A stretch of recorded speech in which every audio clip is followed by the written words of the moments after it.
আমরা একে অপরের শত্রু, আমরা একে অপরকে ফতোয়া দিচ্ছি, আমরা একে অপরকে চাঁদাবাজ, রাজাকার, নব্য, ফ্যাসিবাদ নানা অভিধায় অভিযুক্ত করছি।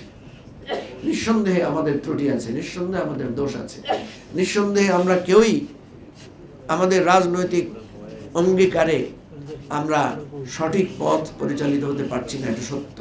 তো নতুন এবং ফিরে আসা গ্রাহকদের জন্য নগদে চলছে ক্যাশব্যাক সহ প্রতিদিন হাজারো উপহার জেতার সুযোগ। হবে আশা আর ফেরা, সারপ্রাইজ সেরা। কিন্তু এটা সত্য যে আওয়ামী লীগ যখন আমাদেরকে মেরেছিল, আওয়ামী লীগ যখন আমাদেরকে জেলে পুরেছিল, আওয়ামী লীগ যখন আমাদেরকে হাজতে পুরেছিল, নির্বংশ করতে চেয়েছিল, তখন আমরা একাকার হয়ে গিয়েছিলাম।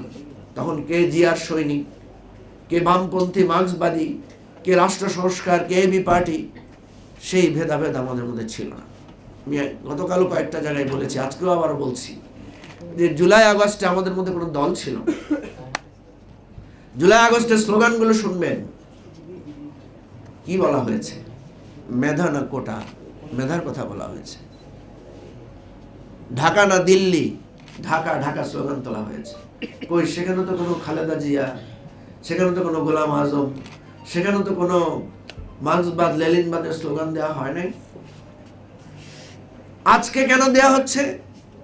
আজকে আপনারা ভাবছেন শত্রু কেল্লাফাত হয়ে গেছে, আমরা সবাই রাজা, এখন আমাদের রাজার রাজত্বে। আপনাদের বুকের মধ্যে এসে ওই শত্রুর গুলিবিদ্ধ হওয়ার পরও যদি মনে করেন, আপনাদেরকে নৃশংসভাবে হত্যা করার পর, ভারতের সীমান্ত পাড়িয়ে দেওয়ার পরও যদি আপনারা মনে করেন আপনারাই রাজা, আপনারাই আবার এই বাংলাদেশকে সঠিকভাবে গড়ে তুলবেন, ভুল করবেন।